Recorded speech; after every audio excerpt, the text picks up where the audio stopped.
We have DJ Alex K right here inside behind the DJ, repping the Euro Nation shirt. He's the backbone of our events. He's always been DJing our events. He's been the main DJ. That's right. I can't DJ all the time because I'm running the event. We got other DJs that are secondary, but we have Alex K, who's always been the pioneer. The pioneer, right? So anyways, let's get started again from the very beginning. Alex K, let us know how you got started in DJing. Well, I hope that you guys can all hear me. I basically got started when I was 13 years old. And, oh man, I can hear my stuff outgoing. This is so weird. I can't just take off the headphones. They're not making the difference. Right, I'll take off my headphones. Yeah. Okay. Or just throw them to the side. Yeah. So basically, I got started when I was 13 years old, and I stole records even before that. I would say I was probably around 6 years old when I was stealing records from my school in elementary school, and my parents used to give me like so much trouble because they were like, "Why are you always stealing records?" I'm like, I love records. What can I do? I ended up getting the beating of a lifetime because of it. But as time went on, I just became obsessed with collecting records. And when it came to high school, all my friends used to go to clubs and pick up girls, and that was not my style. I just loved going to the clubs to go check out the DJ, and it was just my passion. It just became a thing of mine. I just became obsessed with music at a young age, and also became very lucky to have teamed up with some of the best people around, and to have the success that I've had right now. I have to credit everyone that's come into my life as well. So, I'm a very fortunate person to be where I am right now, and very fortunate to be part of a good team and to be part of Euro Nation, DJ City, Anthem Kingz, DNA. These are all like just incredible things to be a part of. We got DJ Exquisite here saying that True Scarborough kid talking right here. Are you actually from Scarborough? I am from Scarborough, yes. I was raised on Midland and Eglinton, and I went to Corvette Junior Public School from grade 1 to 6, Robert Service 7 to 8, and then Bendel BTI for high school. For those of you wondering, Scarborough is a borough or a neighborhood. I guess it used to be its own city, but now it's part of Toronto. But it's known for having its rough areas in the past. So I guess Alex K has been through it all, right? And yeah, so I have been through it all, actually. My family, they lost everything when I was a teenager. We ended up going bankrupt and had to move. So moving was a stressful time, and I had given up DJing for about 5 years and got back into it when I moved to Barrie. How old were you when that happened? When you lost everything? I would say maybe 22, 23. 22, 23. So you were DJing at this point. Like you started. Okay. At what age did you actually start DJing? So I actually started taking it seriously when I was 14 years old. 14 years old. So that's when I actually started to spin. Like actually, back in the day, we used to have DJ crews. So we'd always pair up in threes. I don't know if you remember, but Scarborough back in the day, actually, I don't know if you know this at all, but there used to be crews. There used to be GQ International, which is like a whole bunch of Italians and Greeks. And there was Images, there was Beautiful Boys, all these different DJ crews. And so me and my partners, we partnered up, and we became, we called ourselves Future Rhythm, and also Revelation. We just had so many different names. It was actually kind of ridiculous. But we ended up just Sweet 16 parties, but like we weren't doing anything major. But it was a thing back then. We were doing all kinds of Sweet 16 parties, and like we used to have all ages church jams, which were like held in the basements of churches. and like we actually do a whole bunch of those. Those were fun. But my partners ended up quitting at some point in their careers, and then I ended up moving. Like I said, I ended up moving out and to help my family up north at the restaurant. So I gave up my DJ career, which wasn't really at that point doing anything anyway. So it made logical sense to just move and help my parents up north. Right. But you couldn't really stay that far away from your passion, because eventually you came back to it years later. But in that time period, I guess you were just helping your family out. And I mean, people go through hard times, right? And you ended up moving to Barrie, Ontario. Yeah, yeah, and then Yeah. that's when things really started to take off for me. I actually ended up working at a local record store here, and one of the managers at a venue here called the Rocks, he In ended up Barrie. hearing me just randomly play some records, and he was like, "Wow, man, you're really incredible. I would love to hire you to come play." And at that particular time, I was literally just playing house. And I said, "Hey guys, I have no problem playing for you guys, but just put me in a room so I can play some house, and that's it." And he's like, "Okay, no problem. We'll put you in the house room. There's like a small little side room where we play house." Perfect. But that didn't happen. What ended up happening was their main room DJ got sick, and he's like, "Hey, we need somebody for the main room. Are you able to do it?" I was like, "Look, I don't know from hip hop. I don't know from top 40 pop music. I don't know any of that. So I don't know if I'm the right guy to put in there." And they just they decided to put me in anyway. And he said, "We have a whole CD collection at your dispense to be able to use it. Just play what you know." I was like, "Holy crap! All right, I'll go in there and just play what I think I know then." And then so I ended up doing this party. They said that I rocked it. They were like, "Oh man, you're awesome," and they loved you, and they said that you were like one of the best DJs they've had there in a long time. I'm like, all right, I just pretty much basically played songs that I knew. So, I just looked at the track listings and I was like, okay, that one's not familiar. So I played that. Then another song would sound familiar, I'll play that. And that's just how I worked my whole entire night. And then I was just literally just playing anthems all night, just because I knew what they were, right? So, um, so then, yeah, they just after that it just became history. Like I just ended up becoming the resident there, and one of the MCs that was working there, that's when he came up with the name Anthem King. He introduced me as the Anthem King, and I was like, okay, that's got a really good hook to it, and then it just kind of stuck with me since that time, and that's why I became the Anthem King was from the Rocks.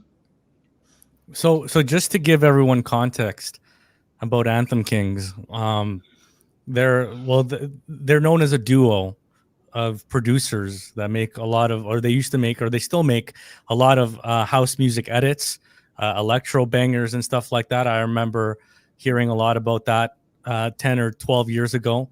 And they made it worldwide. Like they literally, like Anthem Kings was a worldwide thing. A lot of DJs around the world, famous DJs around the world, would use their edits and their remixes to hype up crowds.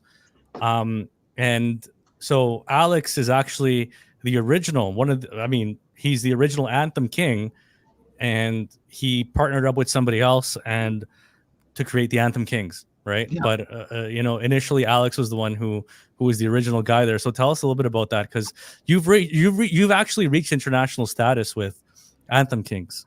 Yeah. So what ended up happening was here locally, I know a lot of people are thinking that Delirious is the other half of Anthem King, but he's not. He ended up coming into my life a little later. Um, but me and I had a local friend of mine here, Derek Barbosa, and he was really good at doing editing. He has a sound engineering background, so I see we got two tweet music tips in the house. Go what up? Anyhow, um, so yeah, once me and Derek became friends almost instantly, and he turned me on to our company, Brooklyn Clan, which did mashups. So I was like, okay, this is really cool. And we just kind of decided that we're going to start doing our own mashups, right? But I didn't know how to use any. I didn't know how to use any software or anything, right? I didn't. I'm not educated on that front. He did. So what I would do is sometimes I would just use whatever software I could find that was easy to use and just record like my own mashups and do them live and record them. And I used to throw them out there for people to listen to. And people loved my mashups. They were like, "Oh my god, your mashups are amazing." The only problem is they sound terrible sound wise, like, sound quality. They were just terrible. And then Derek would do his own mashups, and so his actually sounded phenomenal because he has an engineering background, but his concepts were not that great. So now I was like, okay, since I'm putting out my mashups, you're putting out your mashups. Why don't we just team up together and do matchups together? And he's like, that makes sense. We'll team up. And then he actually came up with the idea. He's like, then why don't we just call ourselves the Anthem Kings? He's like, you might not like it because you're the Anthem King. I'm like, no, no, no. I love it. Let's do it. Let's become the Anthem Kings. What's the goal? What is the goal as Anthem Kings? Like, what are we going to do with it? And actually, the goal was to be on Crooklyn Clan, which is like the website that we just like we would download all our mashups to play at the club. So the goal was to give ourselves 3 months and to get on Crooklyn Clan. That was the goal. 3 months, and you guys obviously achieved that goal, right? How did you guys even get on Crooklyn Clan? I've heard a lot about Crooklyn Clan as a DJ. I mean, those were that was the source for all these edits and stuff, right? So Yeah. how'd you even get on there? So we were making mashups every day. We got on another website called Your Remix, which ended up being a lethal weapon as well. And so we ended up submitting our mashups on the site, and we started doing really, really well. Like we ended up becoming their top mashup artists, like within a couple of weeks.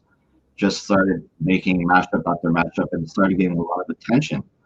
And being the networking guru that I am, I decided to reach out to see who's in charge of Clan and what goes on over there. So what Crooklyn did back in the days, they had like a junior Crooklyn. It's kind of like AAA for the Jays. It was called crackfordjs.com. So you would submit to Crack for DJs, and if you became, the way it worked is if you were top 3 artists on Crack for DJs for 3 months, you would then graduate and go to be a Crooklyn artist. So I ended up networking and finding out who's in charge of Crack for DJs and submitting mashups to them. And like right away, he's like, okay, I'll put you on Crack for DJs. Let's do this. So after a couple of months on Crack for DJs, like we just kept on being number one, number 2, number 1. And then it just, after that, got the email from Scissorhands, which was the main guy over at Crooklyn. And he said, all right, yeah, you guys want to be on Crooklyn Clan? And right away, we're that was definitely a turning point in my career for sure, was being able to get on Crooklyn. And that's how you get noticed. That became like a really big turning point in my career. Right. And it wouldn't have been possible if it wasn't for your passion for music and your passion for DJing. Just going back a little bit, when you started DJing and you were at the Rocks and everything, you were just a DJ, right? I was just a DJ, and it's just very weird because, a lot of people can DJ, but I think if you have that special something, you're almost born with it. Because I really feel like there's something about, like, I'm not a very educated person, but when it comes to music and relating with a crowd, almost being able to just psychologically be in a room and understand what's happening and know how to move a crowd and hear music. Like, for example, like when I was doing my mashups at that point in time in the early part of my career as a mashup artist, there was no such thing as mixed in key. I was not musically um, educated, so um, everything I knew was by ear. So it's like if something sounded good to me, it just so happened that they were also in harmonically together. So it was actually perfect without actually knowing what the key is. So I think, for me, I guess it's just something that I was born with, where I can just tell when something goes and know how to be able to move a crowd and know what to do. It's crazy that way. Right. And when you had started getting DJ, when you started DJing and you were, when you moved to Barrie and everything, obviously you were spinning at the clubs, but from what you told me before, which I know, here, here we go. Your remix of Thong Song and Anthem Kings was sick. I still play till this day. I actually haven't heard that Uh, one. Cisco, right? Um, I'll be honest, I don't even remember that one. oh gosh, that's too many But drunken that nights. goes to show you how many we've done, right? Yeah, yeah. But you told me that you worked at a record store here in Toronto. So tell us about that because record Yeah, stores were I actually huge. worked for Trax for about, I would say, about 6 months. I Yeah. did co-op there because back in the day, I don't know if you can do this anymore, but back in the day in high school, you could do co-op, which is where they place you in a business of your choice, and it's like you kind of work there for free. So my selection was to work at Trax Records downtown Toronto, which was on College Street, just maybe a 5-minute walk from where Play the Record was.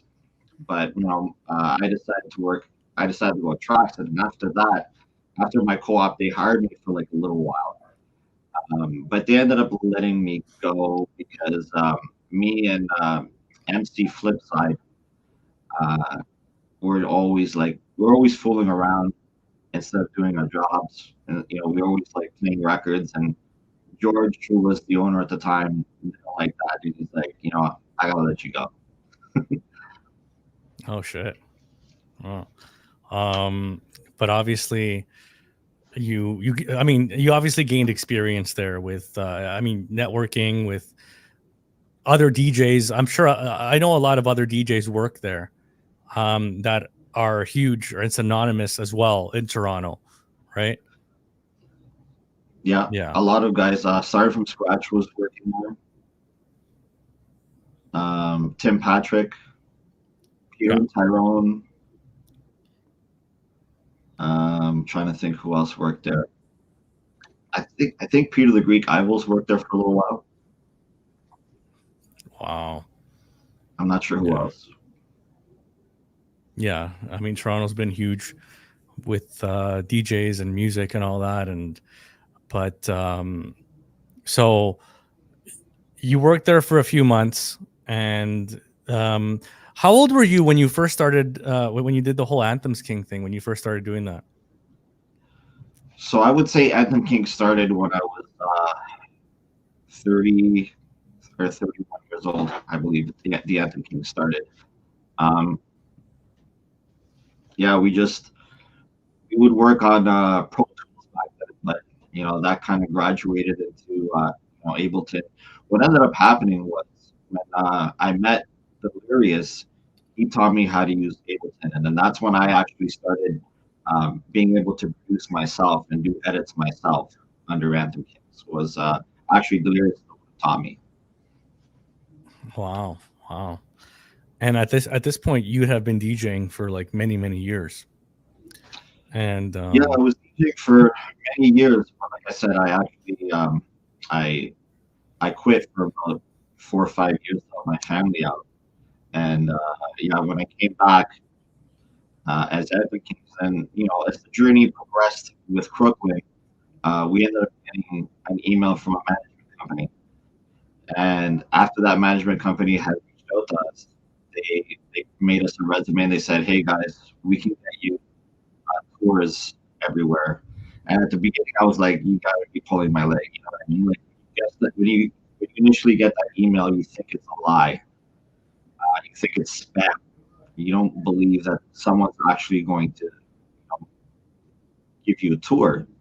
But yeah, this guy here, it was called DJ International, and they ended up getting us like like all our tours, which we were doing back in the day. We went to Hong Kong, Beijing, Shanghai, Singapore, um, Macau. There was even like a city called Chongqing, which we thought was actually racist, so we didn't want to say it. Um, yeah, actually, and then one year we ended up screwing up a tour so badly that we ended up having to pay back a lot of money. How did that happen? We uh, we ended up, so this one year the management company had told us, "Hey guys, if you guys want, you guys could take care of all the accommodations for yourselves. I'll give you guys all the deposits that came in, and if you guys want, you guys could schedule your flights, your hotels, everything." We're like, "All right, it sounds good to us." So we decided to go the cheap route and take all the cheapest flights available to make the most money out of the tour, right? So we were like on pace to make, you know, like 15 grand off one tour. But I mean, you're flying halfway across the world. You want to make a little bit of money for yourself. So yeah, you're gonna go as cheap as possible. And yeah, that was a bad idea because we ended up getting the worst airlines in the worst country just ever. And we ended up having so many delays on this one tour, this one area that we were supposed to go to Singapore, and that was actually our highest paying gig, ironically. And they had paid for so much advertising, and they put up billboards, the whole nine, and we didn't even make that gig. And yeah, like the flights got so delayed that we ended up missing that gig, and we had to pay them back every penny, like all the advertising, the hotel, the flights. Like it was a disaster. And on top of that, to make things even more embarrassing, we had to make an apology video from the airport for not showing up, which they ended up showing on all their screens in the venue. Oh my god, that's that's insane. Like it's crazy. It's one of those things where you live and you learn, I guess, right? Like that you want to save a little bit of money, but at the end of the day, it's not worth it because That was a you're bad mistake. risking you're risking your brand, That was a right? big mistake. Yeah, yeah. Huge. Wow, wow. Was this so? Was this like one of your last tours, or was it like in the middle, or what? Like, did you learn from that? Yeah, that was the last tour. I decided that was enough for me to just say, never again, because we ended up being like that whole. I mean that whole experience was just it was too much for me. I didn't even like flying as it is, and then having to deal with delay after delay, and being in a foreign country, you also get your fair share of racism. So when we were late for certain gigs, people just didn't care. They thought that we were prima donnas, and we didn't really need to get where we needed to get to. Hmm. So it was just I was like, I can't do this anymore. This is too much. I was getting older, and this was our fourth tour now, and just flying from Canada to uh, Asia every time was 17 and a half hours. Hmm.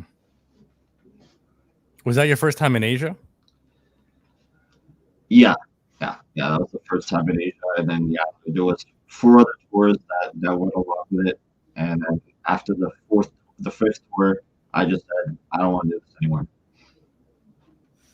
So what was since you did all those tours and you visited all these countries, what is like your most, I guess, memorable experience in these places? Like All right. memorable, Okay. like So the most I've never been to Asia. I that I mean, had. like tell us what everything's like, you know, like to tell us your experiences there. Like what All was your right. best So you know experience? what?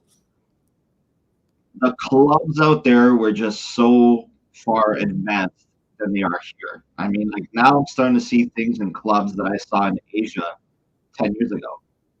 So it was just very advanced. So I'll tell you about a couple of experiences actually. Now that we're talking about my experiences out there. So when we were in this town called Chongqing, this was one experience. This is the best experience. I'm gonna start with the worst and then off with the best. So the first experience that I had was at Chongqing, and we were playing like all this crazy hype EDM stuff that was really big back in 2014, and like people seemed to be like no one was dancing, and we were like, what's going on here? No one's dancing. Everyone's just kind of like hovering around. No one's dancing. The women are just kind of like standing around. And we're like, what is like what's going on here? Are we doing something wrong?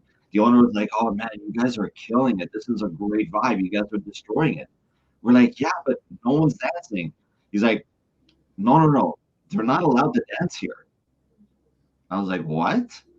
Like, yeah, in this town, it's actually a law that you can't dance. So I What was kind like, of okay, this information probably could have been told from the beginning. Like this is weird, right? Like I don't even know if I'd want to play for a venue like that. Like you're paying top dollar for guys from halfway across the world to play at a venue where people don't dance. And this information would have been very, very helpful. But yeah, that was one weird experience.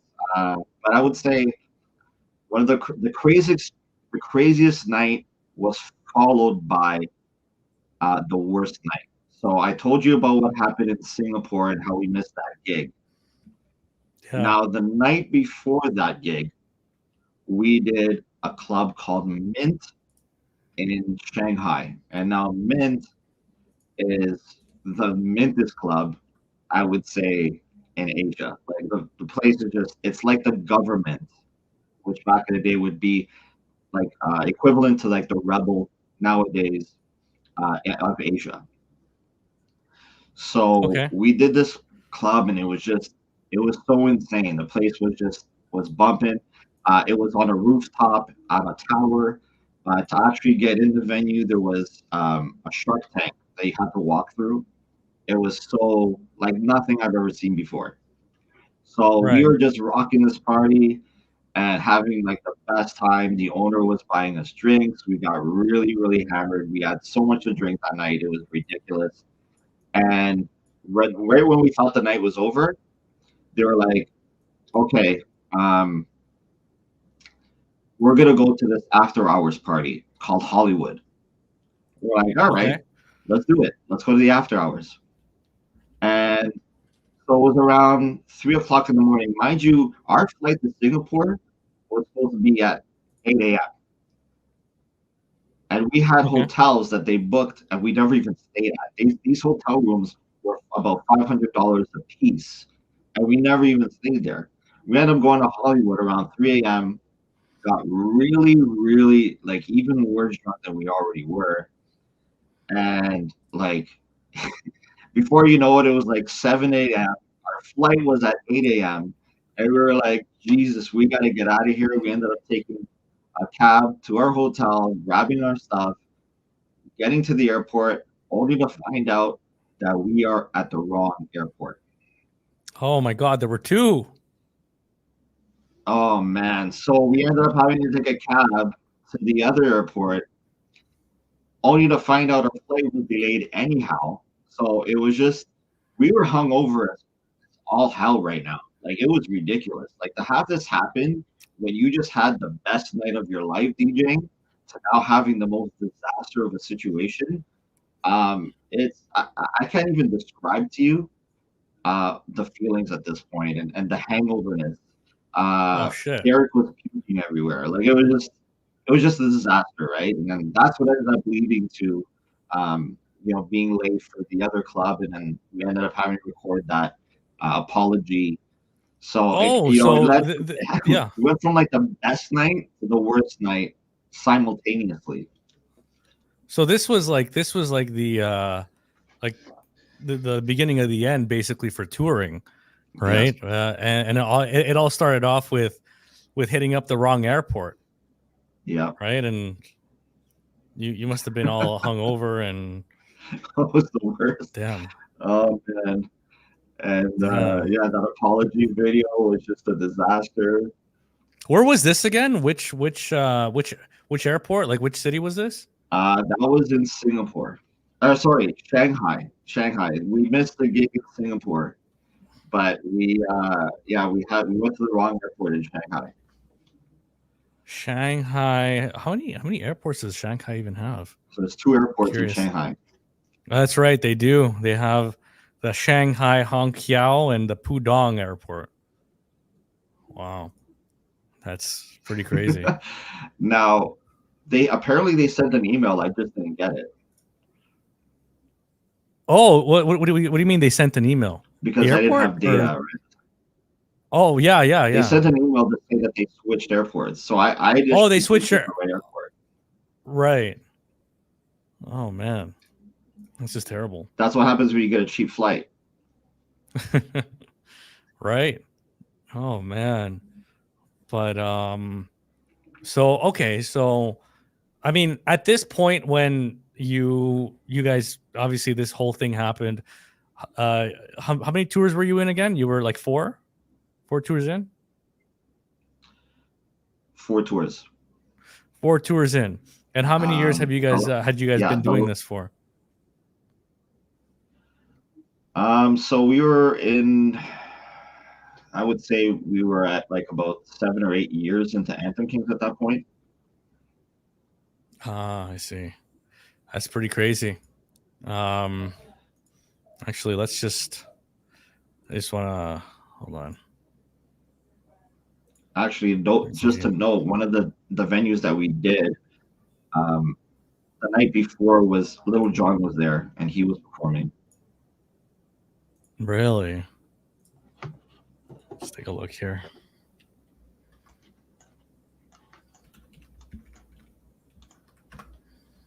Anthem Kings. You search up Anthem Kings and you get Alex K right here. That's us. Pretty crazy.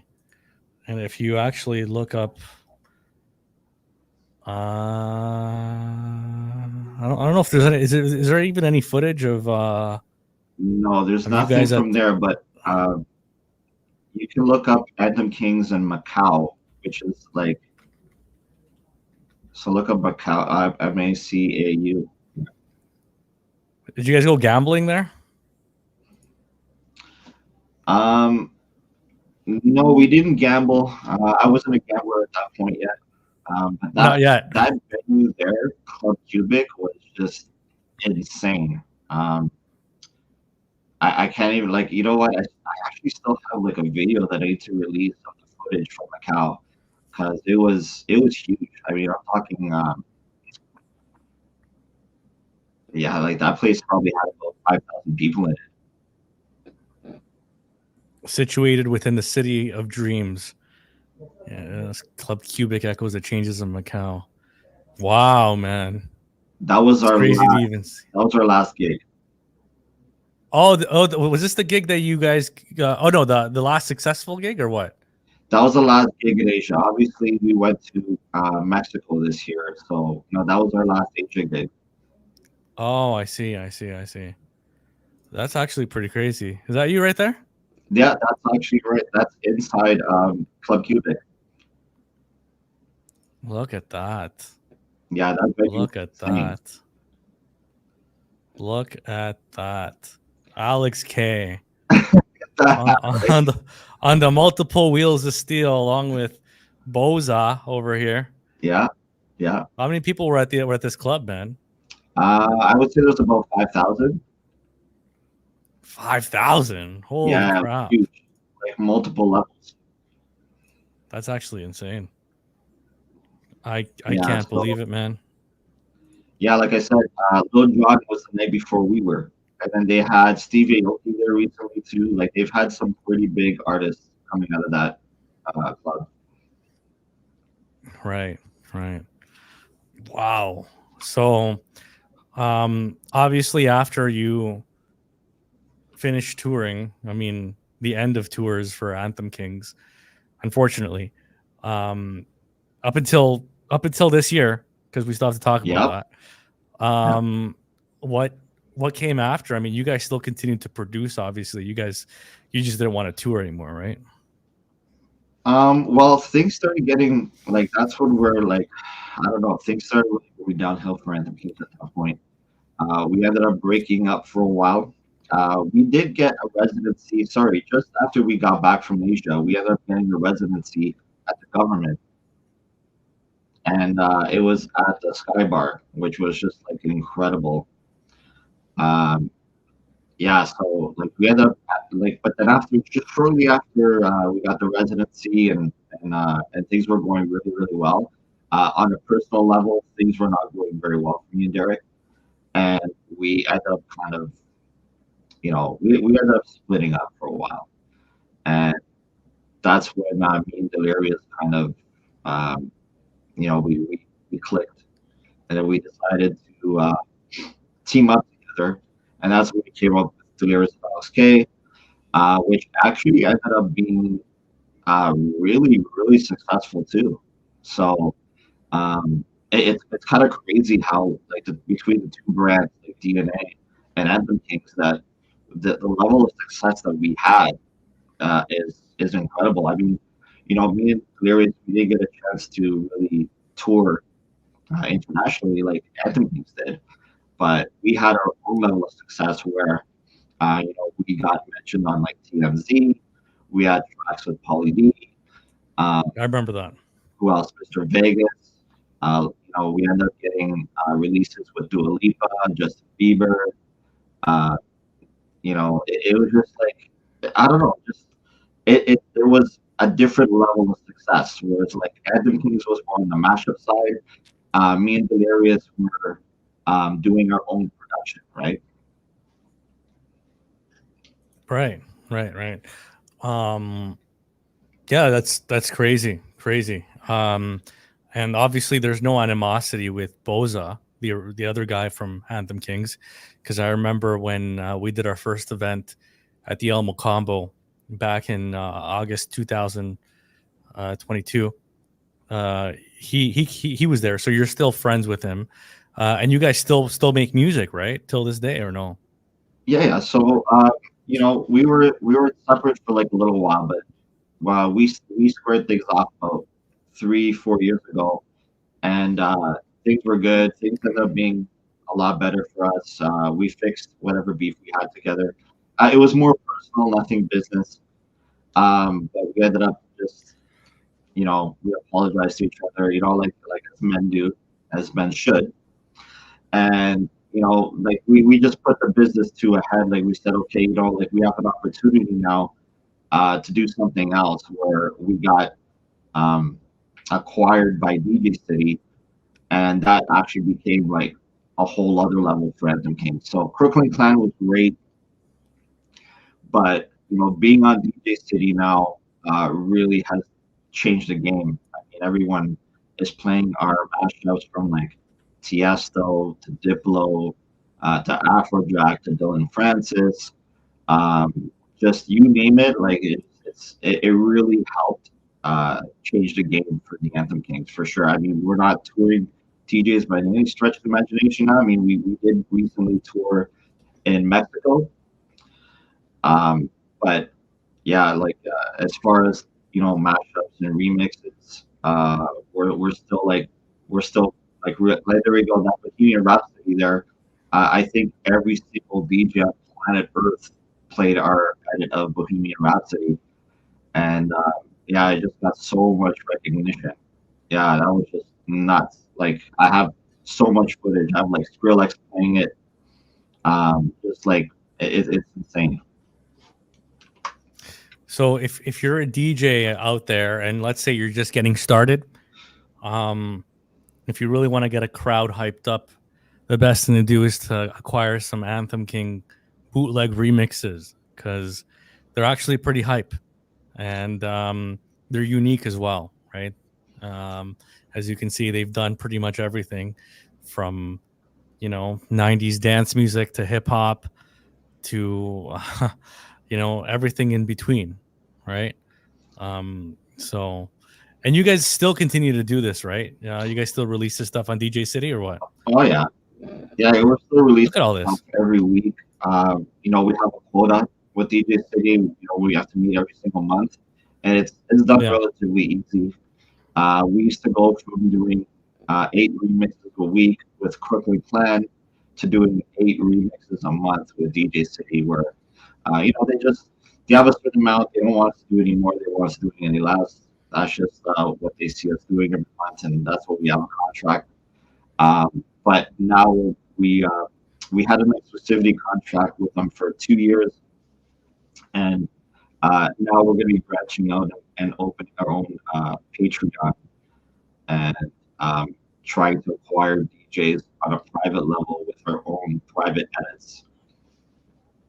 So you're going to be, instead of submitting your remixes to a platform like that, you're going to be um, giving them out privately. I mean, on Patreon. So the plan is that we're still going to be on DJ City, um, but with everything, we are going to have a private Patreon account. Well, I guess not really private, but our edits are going to be um, edits that you can't get on DJ City. This is like our own personal. We go to the club, what do we rock it with? Um, we're going to be starting different tiers, and a lot of guys that are working DJs that work 9 to 5s. We're about to make your lives a lot easier because we're calling something called weekly prep, where we do all your weekly prep so you're ready for the weekend. Oh, so are you going to be taking like requests or something? I mean, that would be a cool idea, because then people would pay a lot for that. Let's say I need an edit for this, like, Yeah, I we'll don't be know. taking requests. So anyone who has a request for a certain edit, a certain remix, we'll do it. Right, right, right. We got DJ Marky D in the house, an alumni of Behind the DJ. I think we might have to do another one in the future. Uh, but that's pretty insane, man. Pretty insane that you do all that stuff still. And you work with your partner still, Bosa, on these, or is it just you? Well, it's been a crazy life. I considered most of my career a struggle. I guess I didn't really start to have any success until my 30s. Some people have to understand that you're not always going to break up in this industry right away. That sometimes you just got to put in the work, and eventually you'll get there. There's just too many guys out there that think success comes right away. That all you have to do is buy the equipment and the gear and be able to have almost as a success in this business. But it doesn't work that way. And if you don't put in the work, and you know what, bottom line is like just if this is what you love to do and this is what you want to do with your life, like for me, I struggle with not just the fact that I wasn't really going anywhere. I struggle with the fact that I didn't even have my family. Like they didn't really support it. So, It's usually the they didn't case, really support it until after I started touring. right? Because they saw that you were going to Asia every so often and killing it over there. But Yeah. the thing is that, so this I asked you this before, because um I find this very challenging and admirable at the same time. When I asked somebody about this, like a DJ for like yourself, I asked you, is this what you do for a living? Is this your bread and butter? And you said yes, it is. It Yeah, is. this is what I do. Right now I'm currently working. I'm very blessed to be having three residencies, one in Toronto, one in Aurora, and one here in Barrie. Actually, I have a couple here in Barrie and one in Toronto. It's funny, Marky D saying, "Hey, the little birdie told you to play commercial when you get more gigs." That's true. I have to give credit to Marky D. The first time I've ever ran into him as a DJ, all I played was house, so he knew that. And yeah, like he ended up saying, like, "Hey, man, if you want to get more gigs, you got to play commercial." And lo and behold, when I started playing commercial, that's when I started really taking my career to another level. And I think that's what all DJs have to understand. Like, if you specialize in something, it's very hard to make it in this industry. Try to keep yourself very open to different ideas, different types of music. I've definitely played a handful of like country nights, some rock nights, some hip hop nights, some reggae nights, some Euro nights, which I love, But there's I've been put in almost every single position imaginable as a DJ, and if you don't appreciate music for what it is and all types of music, you're gonna find yourself very limited to the possibilities of your career.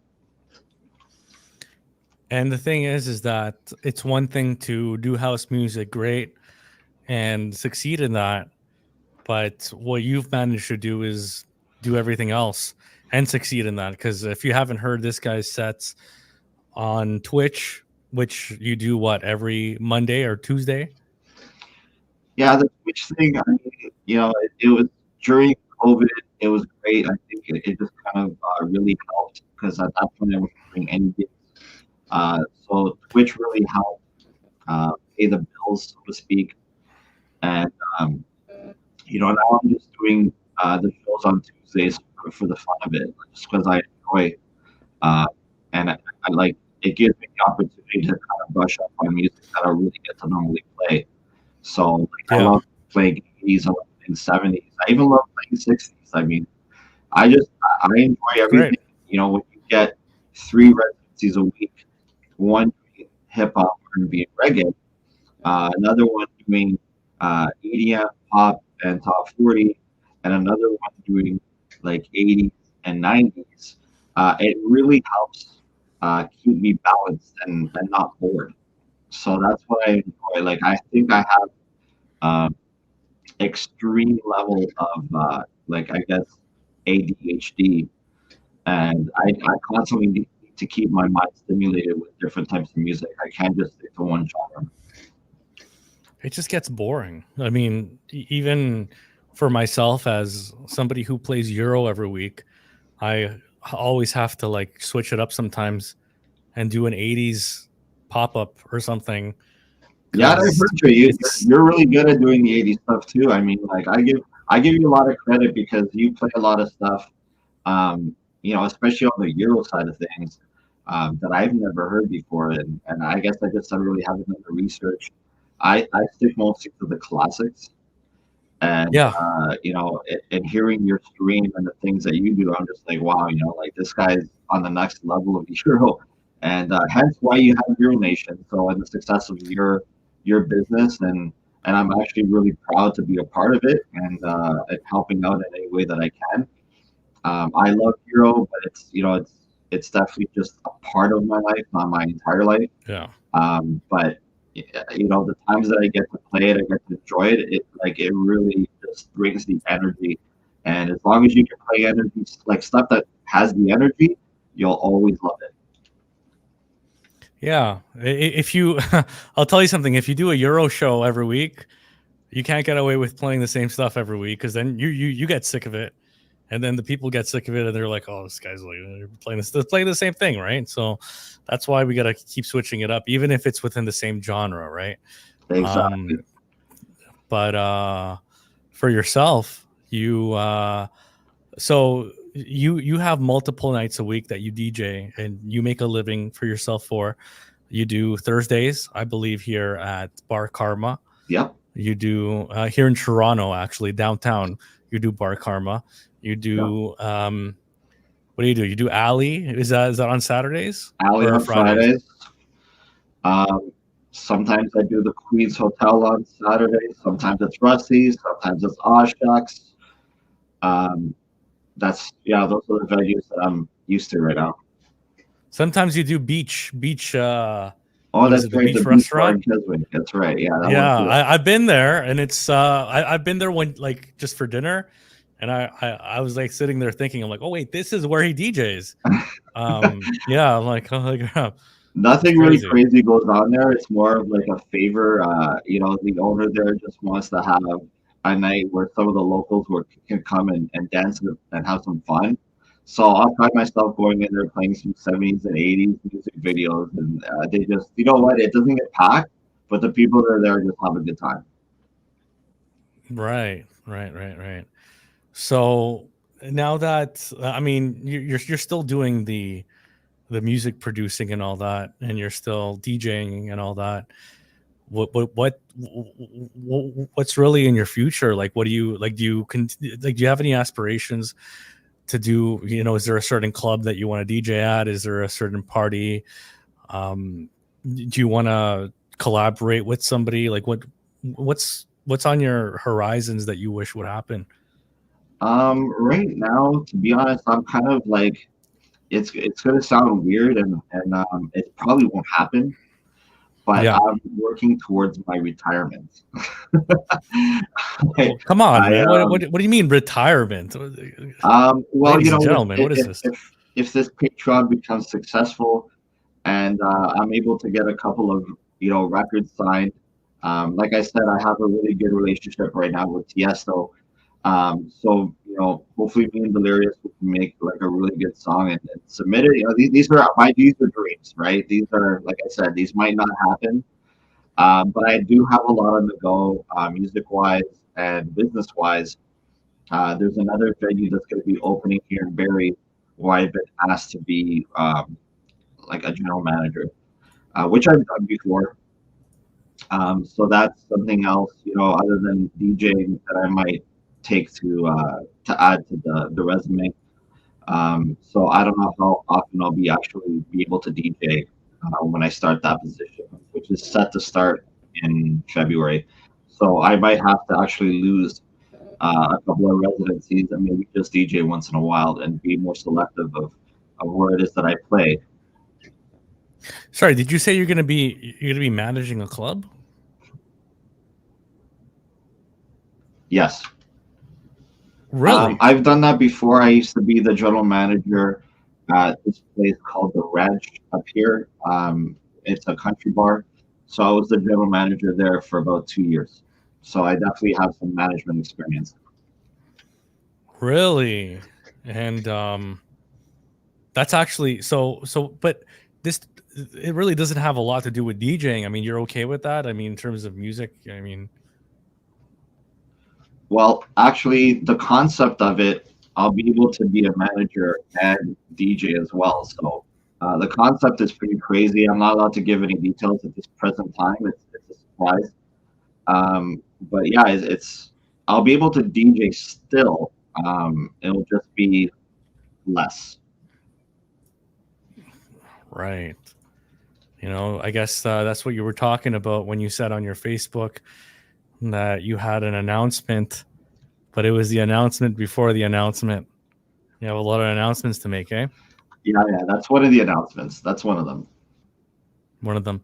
You know, we were talking earlier about you touring, and it's not like, taking you back to Shanghai, that was the last hurrah, because you actually went to Mexico this year. And I remember actually, obviously, I was working on the last event or one of the last events, and I ended up calling you to ask you a question about, DJing here. And you answered me, you're like, I'm actually in Mexico, or something like that. But you actually had a gig in Mexico this year. Tell us about that. And how was that?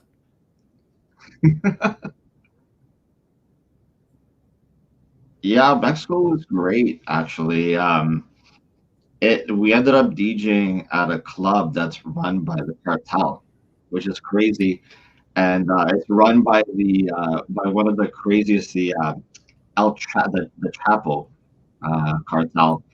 And yeah, like the venue there was just incredible. The food was amazing. We ended up meeting some great people. I'm telling you right now, and had the greatest Mexican food. To be honest with you, when it came to Mexican food, the only Mexican food I really knew, and this is going to sound really bad for me, but I only knew Taco Bell being here, right? But then when I actually got to Mexico and had real Mexican food and had real tacos, oh man, that was the game changer for me. But yeah, it was good. The venue was hype. It was right on the beach. I don't know if you got to see the footage. I have some of it on my Facebook and my Instagram that I posted, but the view was literally right on the water, and it was like you could see all these yachts and ships. It was crazy, man. That venue was fantastic, and I think they're gonna have us back again next year. And it's funny that the footage that came out from that party, Tiesto saw it, and Tiesto hit me up, and he's like, "Hey guys, I like some of the edits that you guys played. Could you guys send them to me?" And it was like literally right away. I just tethered on my phone, I zipped them up, and I sent them right to Tiesto right away. Tiesto actually hit you guys up, or hit you up? Yes. How what who's like the most famous person that you've met or like collaborated with or talked to?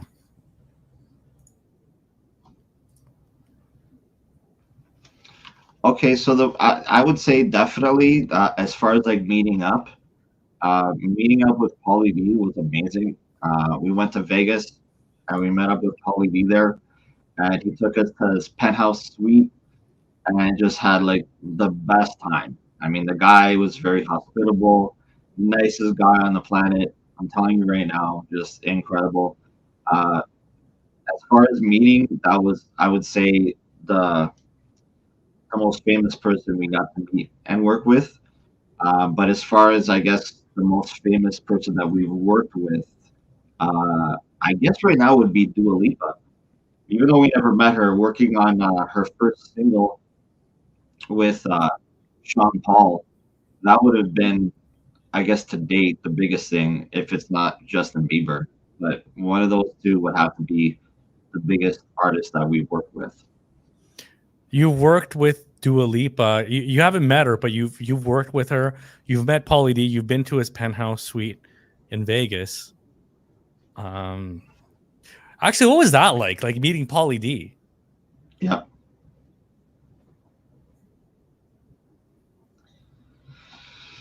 Oh man, he's very humble, very nice guy.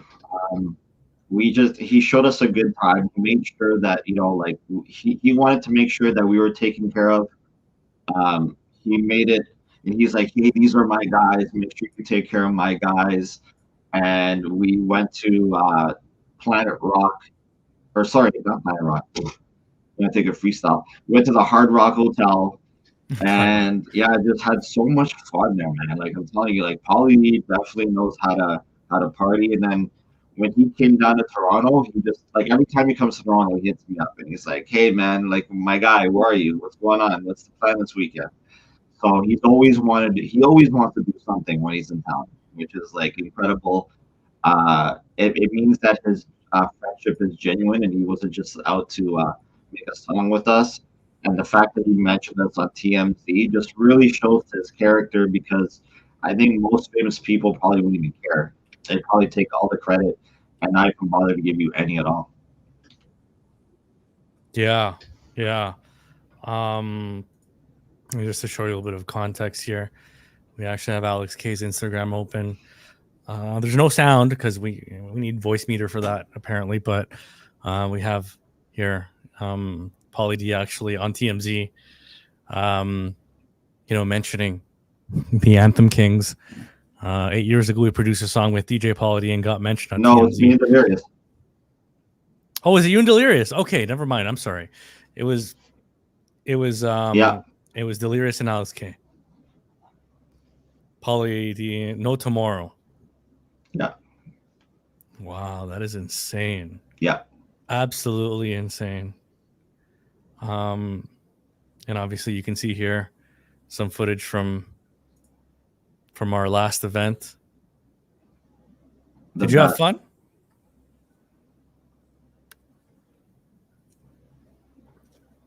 I think I love doing the Euro Nation events. I'm telling you right now, I look forward to every single event that you can throw, my guy. I love doing the Euro Nation events. I always look forward to it, and it broke my heart when you said, I think this is the last one, because I think it created such a network of people that just really love the events. I mean, I think we pretty much have regulars now that come there, right? And I've seen them I've seen the same people like at all three events that you've thrown, and it's going to be sad to tell the people that you're not having another one. Yeah, but it's kind of the same concept as you, where you're like, I'm looking at retiring. It's a shorter time span for me, but it's it definitely takes a toll, right? But yeah, it was great having you there. But clearly, look at this. Classic pictures right here. Classic pictures with the long hair, the tie, looking like Harry Potter over here. Horrible. The Gino hair. Horrible. But look at this. Look at this. Mark Oliver. Is this Mark Oliver, right? Mark Oliver. Yeah, me and Mark go way back to the government days, so we have a really special relationship, him and I. And we always, whenever we get together, it's like an endless amount of conversation for like 3 hours. I think that night when I saw him there, I was with a couple of friends of mine, and they were just standing there while we're having a conversation. I felt bad for them. I was like, sorry guys, but I love to be able to catch up with people I haven't seen in a while. And me and Mark Oliver, we just endless conversation. Was this at your residency at Barcode or? Sorry, Bar Karma. Yeah, that was like Karma. Yeah. Wow, that's crazy. Yeah. Hey man, I always had a question for you. Sure. Especially like on all your streams, and every time I see you, you're always wearing a lot of designer stuff. Like, do you have a hookup for that, or like, what do you? It's crazy.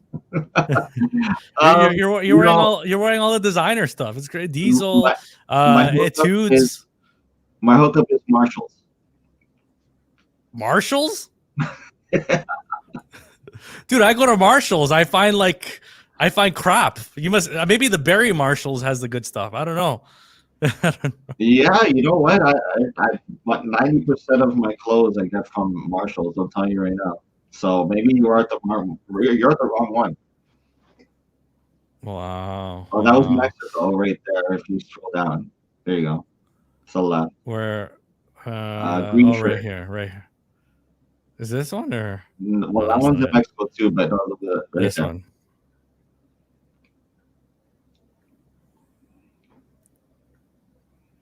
Wow, look at that. Yeah, what a party, man. I turn the camera around. There you go. And this was for what? This was in March, wasn't it? Because I see some St. Patty stuff. Yeah, no, that was March break. Wow, look at that. What a vibe it must be to be DJing right next to the beach, right? There's nothing like it. Nothing like it. Wow. I can't wait for next year. You should come with. I've never been to Mexico, but speaking of connections that you have, I couldn't help but look at this right here. Actually, the screenshot. We see this guy right here. It was the ET guy. Every time I see you, I always see you with this guy who looks very similar to Turbo B, right? Yeah, right? Savage J was the first one to make that you know Yeah, this guy right that here. I don't know if you guys can see yeah, him properly. he said the same thing. He's like, "Yo, Turbo B." Actually, Turbo B is in the chat right now. OG Dogfather. That's my partner in crime on Twitch, J Dog. Yeah. It's funny because he didn't start off as an MC, and then somehow he got sucked into it on a drunken night. He ended up taking the mic, and Yo, he's actually like he looks a lot like Turbo B, man. You know? I swear. And if you don't know who Turbo B is, he's like the rapper, the original rapper for Snap. You know, Rhythm is a Dancer, The Power, and all that. But if you haven't heard this guy, his name is I know his username, the Dog Father. there he is. Yeah, He's right in the chat. right. This guy is he's actually a great MC. He's actually like a great MC. This guy. You really have to show my robot dance there. Like you can switch it up anytime. Robot dance. That's hilarious. Yeah, that's crazy, man. Crazy. But is he your best friend or one of your best friends? I'm assuming he's one of your best friends, right? No, I didn't really like that guy. I just use him for his voice.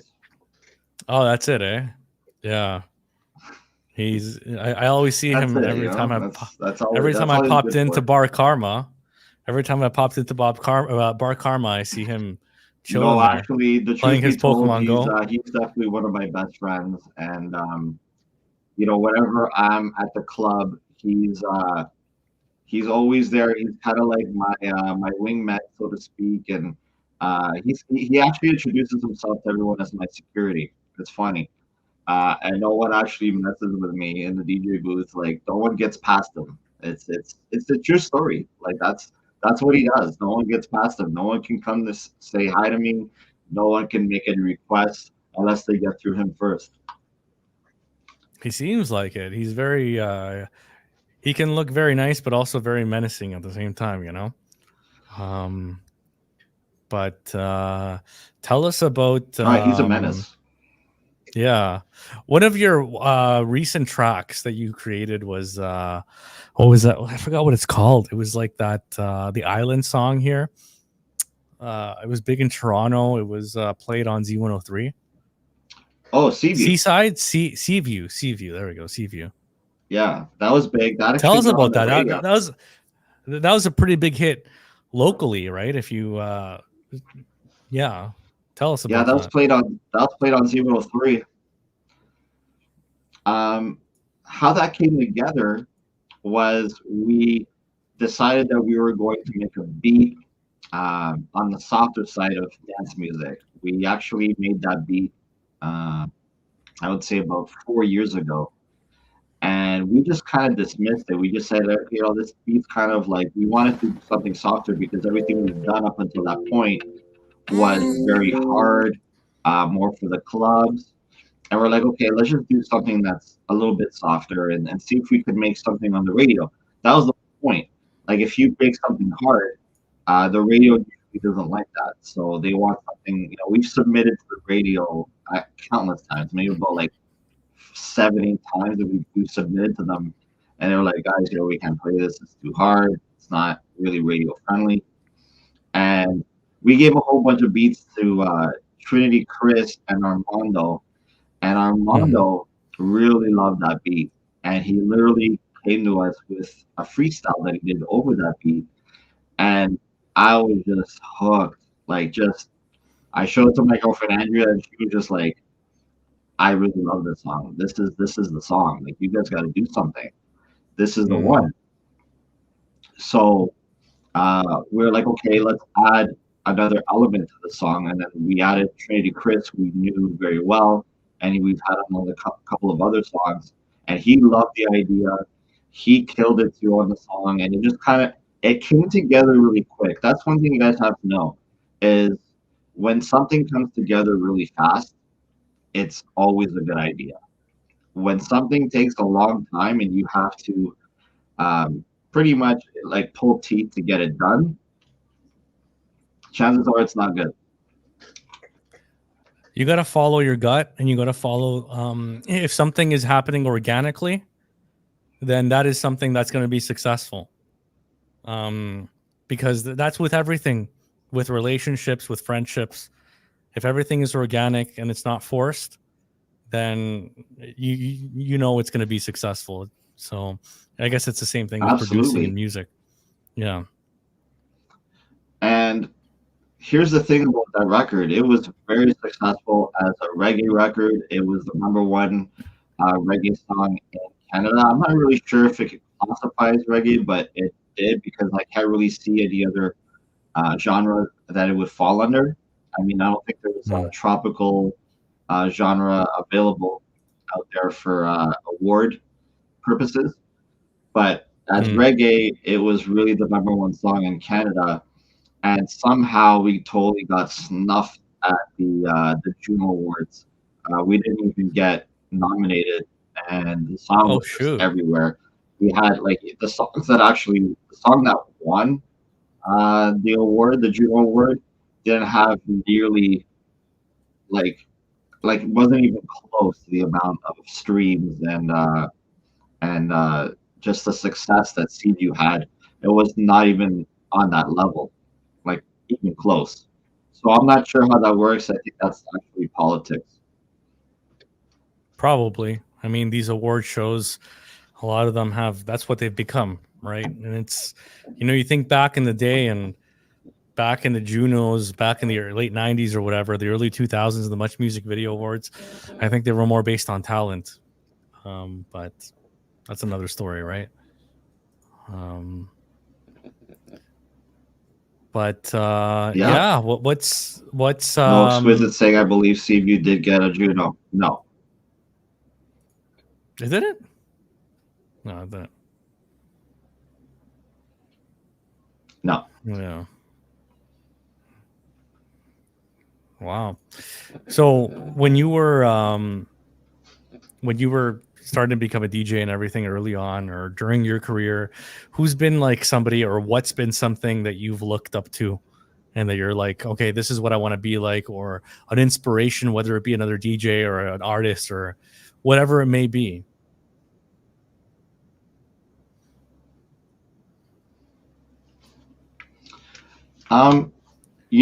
It's funny how you asked that because that's a question that I've often thought about myself. I was like, okay, who do I look up to? Who do I want to be like? I don't know. I never really had. I've just kind of taken everything a day at a time in my life. I don't really have that many future aspirations, and I don't really have that many people I look up to. I mean, I could see someone and they're doing something, and I might want to emulate it.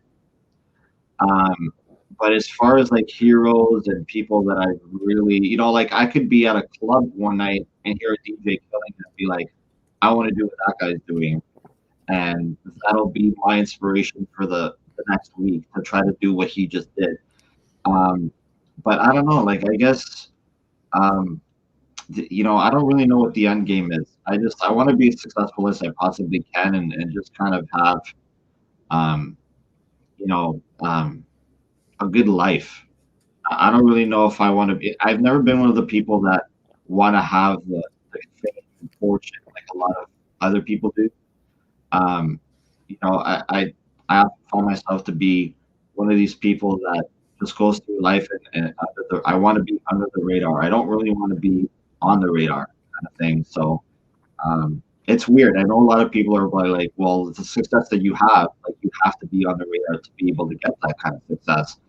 But I don't know. I've never been one of those people that really sees as what I did as something that was that successful. I don't think I ever reached the pinnacle point of my career where I'm just like, okay, I've done all that I could. I always strive to do better. But I don't have that ceiling. I don't have that hero that I look up to. I just constantly just want to do better. Yeah, and that's actually a benefit because there's a lot of people that really disappoint themselves when they don't reach that ceiling, or they don't break above that ceiling, and then they end up being depressed or they end up being disappointed. And the good thing is that maybe at the end of the day, maybe deep down inside, or whether it be deep down or not, maybe you're just very grateful for what you have. No. Yeah, no, I'm very grateful for what I have. I'm very grateful to have the partners that I've had in my life. Delirious, Derek. My partners from when I was in high school, like Jim and Peter. If it wasn't for those guys, I wouldn't be who I am today. And having the success that I've had, it would be impossible without having such a great amount of people in the background. I mean, even such as to give you a platform such as yourself, with Euro Nation and DJ City and Brooklyn Clan and way back Wednesdays. I mean, these were all platforms that really gave me a chance to flourish and show my talent with the world. The one thing that really strikes me about you that I've told others is the fact that you are very humble. Not only that, but you're very reliable. It's very difficult to find somebody in the entertainment industry and somebody who is involved in what you do to be reliable and to be very professional. And for some people it's an act. They act like they're professional, but they're not reliable, and it all falls apart. But with you, I've noticed that you're very professional. I can count on you for pretty much anything, right? When I have you at my events, when I've had you, I know from the get-go, when I first had you the first time, that I could rely on you. You're like the maestro, right? And that's something that is hard to find in people nowadays, especially in people that are in the entertainment industry. So that's something that you should really be cognizant of. And that's probably what the people who have you Well, hired at one of these the things gigs too. say.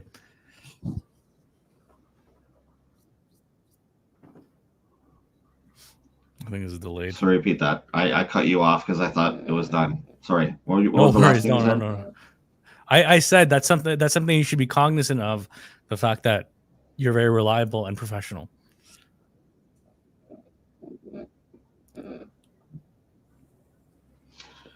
Well, I've been through everything, and I've seen a lot of guys that are not reliable and show up to gigs late, and that's never been in my DNA. I just for me, it's all about being there, being on time, being reliable. Just doing your best. I think as long as you do your best at anything that you do, people will be drawn to you, and if you don't come off very cocky or conceited, um, you know, it, what happens is when you become cocky and conceited, the second you do something wrong, people are all over you. The second you try your best, if you do something wrong, well, you know what? Those people that do something wrong, that are cocky and conceited, those are the people that learn from their mistakes, and they strive to do better. The people who are cocky and conceited, when they make a mistake, they look at it as somebody else's fault, and they never learn. And that's why you just get like an industry of people that just don't really care, and don't put the time in to strive to be better. Yeah. And it's even more surprising because this is your bread and butter. And I find that when this type of work and industry is your bread and butter, you're very cutthroat. You have to like do whatever it takes, even if you have to put on an act or you have to deceive people or whatever, because you have to live, right? But with you, Yeah. it's not like that, and I'm completely floored by your professionalism. So it's crazy. Thank you. Thank you. Yeah. Um, I don't know. I mean, do we have any questions in the chat? Anybody here who's we have over 30 people watching.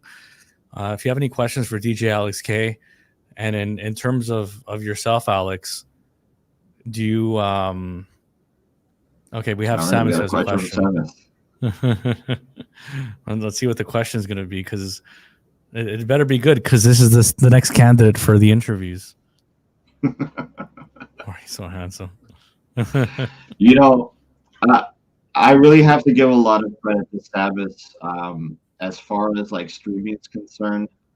You know, he really helped guide me and help me in every single way to create better streams for myself. I give so much credit to that guy. I can't wait to see him on here. He deserves so much. He became like a really, we've known each other for so many years, but we became really good friends during COVID. And I can't imagine what my streams would be like if he didn't come into my life. I got to tell you how much right now. Yeah, when he comes on, I think what we're gonna do is we're gonna have everybody come on StreamYards, and it's not gonna be an interview; it's gonna be a roast, because he roasts everyone. He seems like he roasts everyone, so it's only deserving He's that he. incredible. Yeah. Oh please, this guy ain't coming on. The people want you on. We have Erica right here. All Is right, we asking, see where a do you see question from yourself? Jose.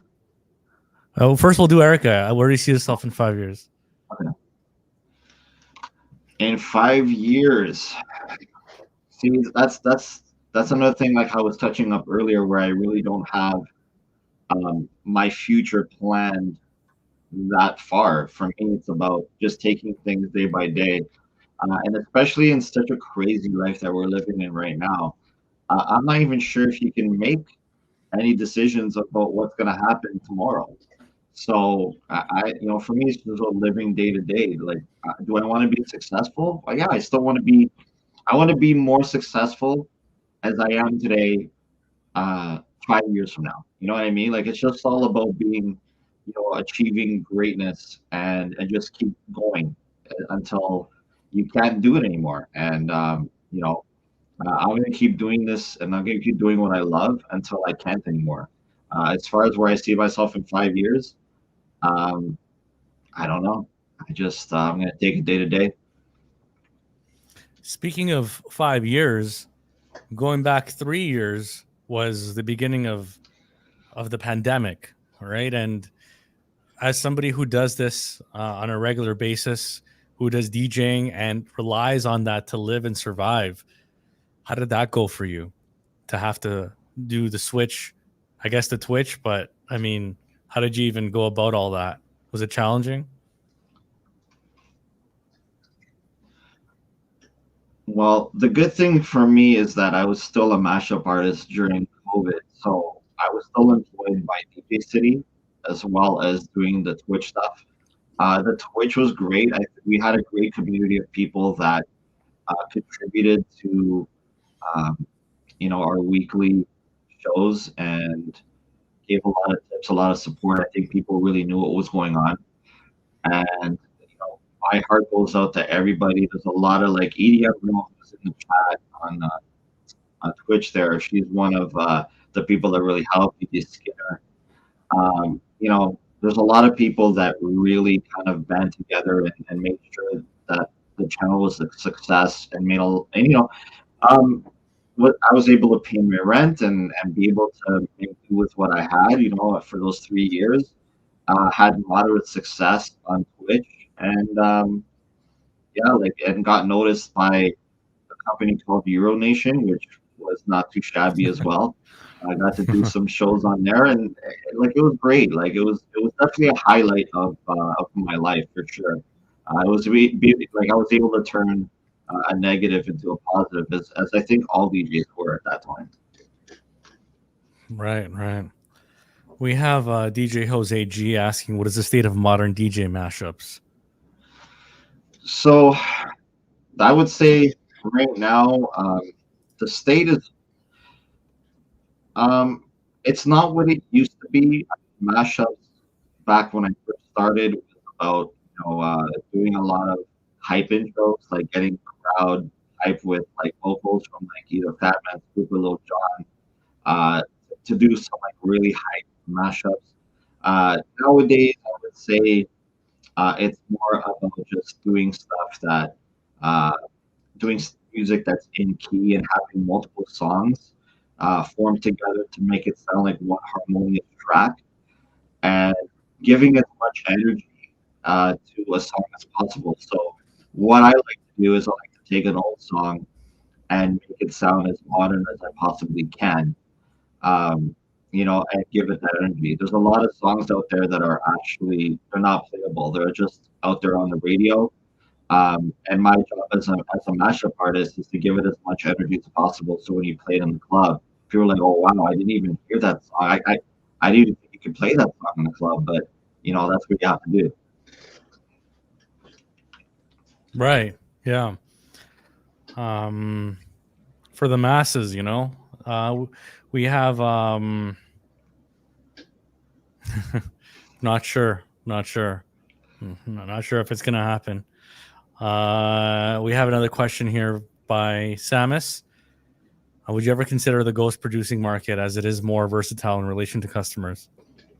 Absolutely. I mean, I'm not like I said, I'm not really so much into this business for the fame. So look, at the end of the day, if I have a high paid customer that's saying, make this beat for me and I'll have my name on it. Here's some money, take some money, create a beat. Like let's do this. Yeah, give me ghost DJing, ghost producing anytime, no problem. I guess there's a second part to that. What advice would you give the next generation of DJs who want to succeed in an oversaturated industry? Okay, so you're right. Like it's a very oversaturated industry. I would say in order for you to stand out, you have to do producing or you have to do matchups, right? That kind of like really sets you apart from every other DJ. Uh, do your best to put out a lot of content on social media. Uh, put out really good content, like either a mashup that you did where somebody uh, played your song and the crowd reacted very well. Um, I find like a lot of the stuff that goes viral is mashups that DJs are doing now. So if you want to separate yourself from everybody else, you kind of have to be in the mashup game or in the production game to be able to break through the DJ market. Have you ever thought of instead of doing mashups, just doing straight up like new tracks, like original tracks? Like, well, that's what Delirious and Alex K was for, right? Like that's what we did our own track. So I had those were my two aliases, was to have Anthem Kingz on the mashup side, and me and Delirious were doing originals. So we're still doing originals. We still have a couple of projects on the go. So I have a good relationship with both of my partners, and we're both still relevant.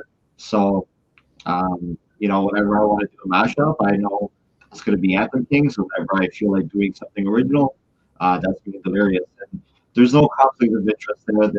They're both really good with each other as well. They're both really good friends. So there's no animosity between any of us. Yeah, and I used to notice that you did a lot of gigs with Delirious before, but now you're kind of on the solo tip. But I guess it's just a preference, right? Right now. Yeah, I could do something with Delirious. I could do something with both of them. I could do something by myself. Like that's whatever happens. Definitely. And that's the one thing about asking the 5-year question. I mean, for me, I can't answer that because everything that's happened in my life, there's never really been a plan.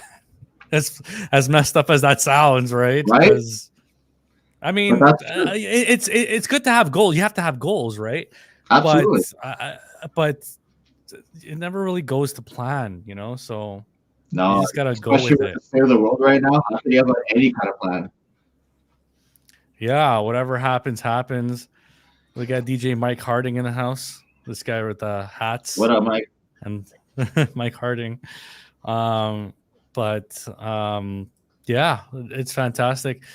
If anybody has any other questions, we'll ask Alex over here. I mean, he's always open to stuff.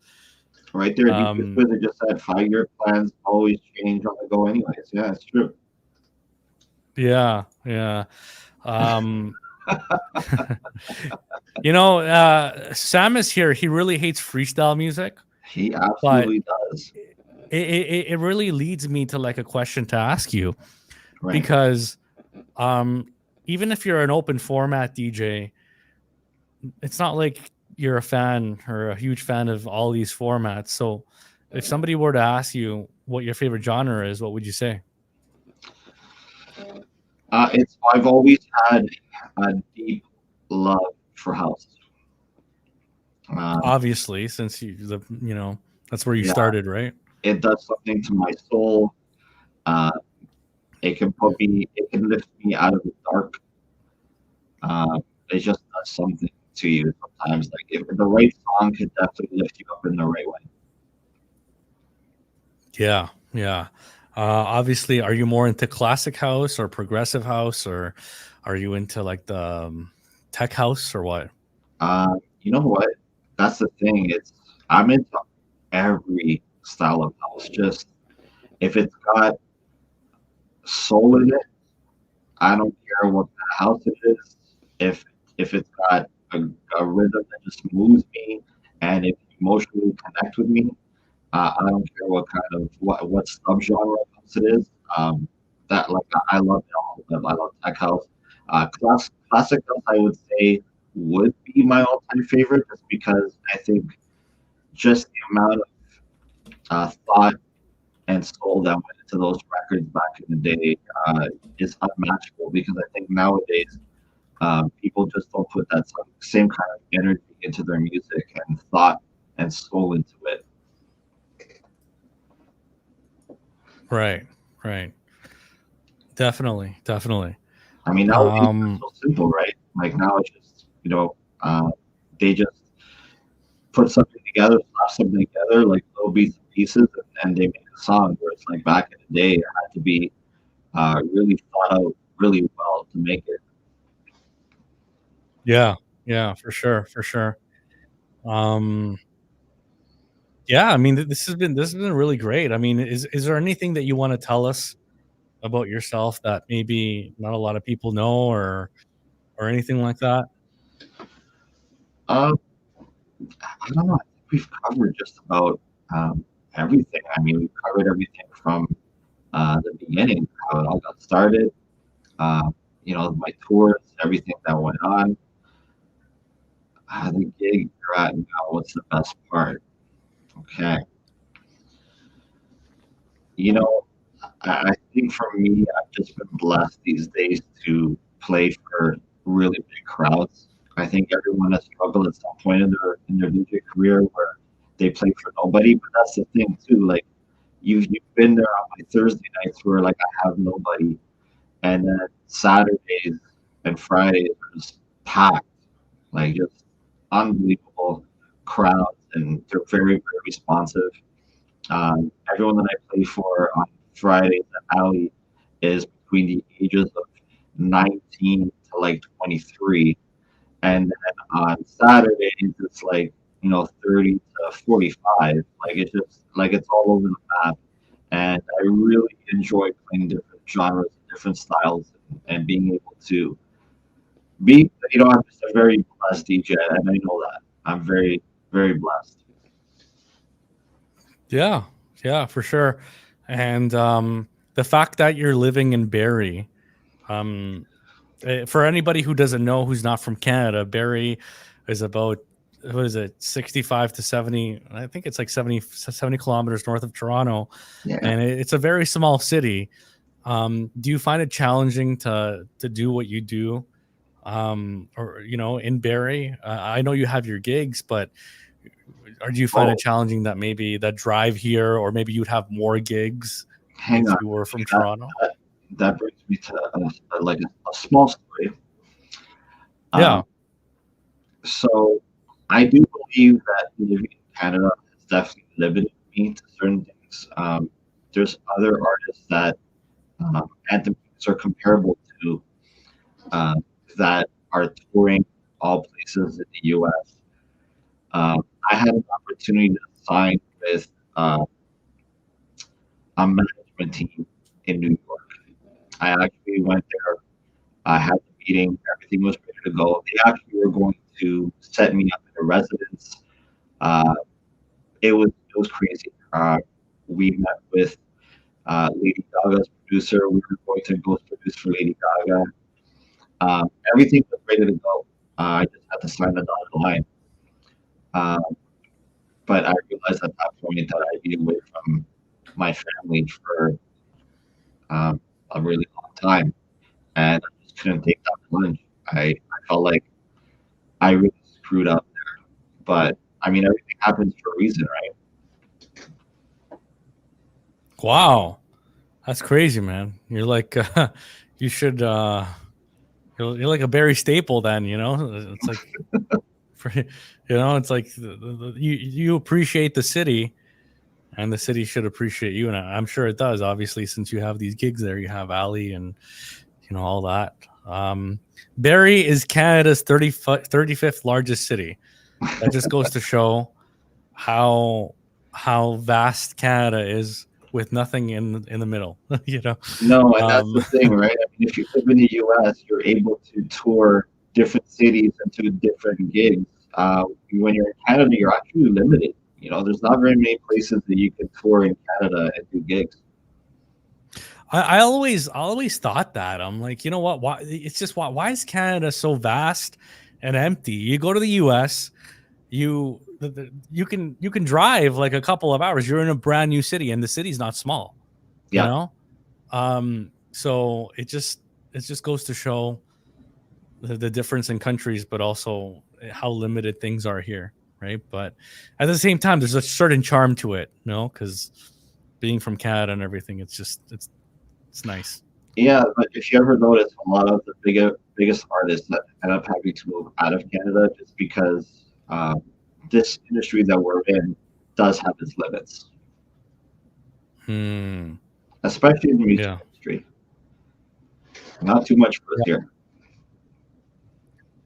It was the only the only DJ that I know that lives here still is Dead Mouse.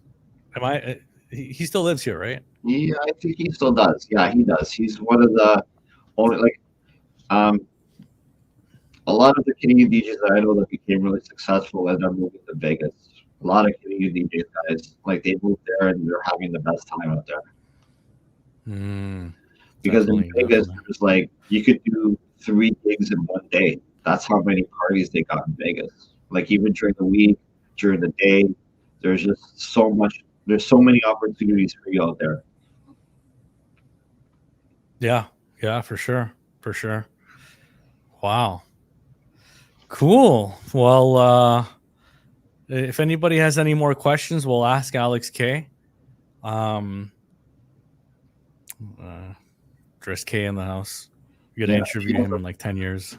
I loved Dead Mouse right from the very beginning. I remember when I used to drop Dead Mouse like way back in 2009, and Right. he was just. I remember seeing a bunch of videos of him on YouTube, and just his music was like when I say like really sucked me in. It was just like he's really something else. He's like on another level. So like not a lot of people really understand uh like Dead Mouse's deeper music, but it's just it's insane. Yeah, and he doesn't really make anything anymore, does he? I don't think so. I haven't heard anything new coming out of Dead Mouse in a while. It's been a while, but uh yeah, his earlier stuff was very, very deep. Do you think? Because I know all these artists that make hits and then they just kind of disappear years later. Do you think it's a fact of like maybe they made all their money with the hits and then they just they don't have to be as creative anymore, or is it a record company thing or what? Well, I actually think he's probably just ghost producing for somebody else at this point. I don't know if anyone could just completely disappear like that. Hmm. Once you have the creative gene, it never stops. So I don't think he's actually quit. I think he's doing something for somebody else. That's my personal opinion, though. I don't know. I don't know if that's fact. Wow. Oh, that could be. That could be. I mean, Did you ever meet? Sorry, go ahead. I know that the Zeko Tours, they were both producing for Tiesto for a while. Uh, so yeah, like I said, like all these guys that that disappear sometimes, they don't actually disappear. They just come back in different names. That's right. That's right. Did you ever? Speaking of Chris Shepard, did you ever get to meet Chris Shepard back in the day? I really wish I did because he was that. You know what? When you say heroes, actually, Chris Shepard. Now that you mention Chris heroes, Shepard. like Chris Shepard was my hero. I was a loyal Chris Shepard follower for at least a good 5 years. I used to go to the all ages parties at the warehouse, and I was there every single Saturday at 15 years old watching Chris Shepard. It was just the man was God. Right. Right. Yeah. It's a shame he kind of fell off the face of the earth. And that's a So regret I'll always have is not meeting Chris Shepard for sure. yeah. Yeah. I have so many questions. Um. Yeah. Sorry, you have so many questions. Oh, for Chris Shepard, like I would just, oh my God, like there's so many questions, so many things I could ask Chris Shepard. I'm pretty sure you would have the same questions. Yeah. Yeah. Definitely. How do Definitely. you feel about MC Mario? Um, we were good, um, but I don't think he likes me anymore. I do Really? at What one of happened? these clubs. Me and the lyrics did anything. Well, you sorry. You what? Me and the lyrics DJ'd at one of his clubs in Okay. Montreal. And we were good. Uh, just how COVID could be. Uh, he ended up deleting, blocking me from social media over a post. Oh, really? Uh, So that's COVID did that, right?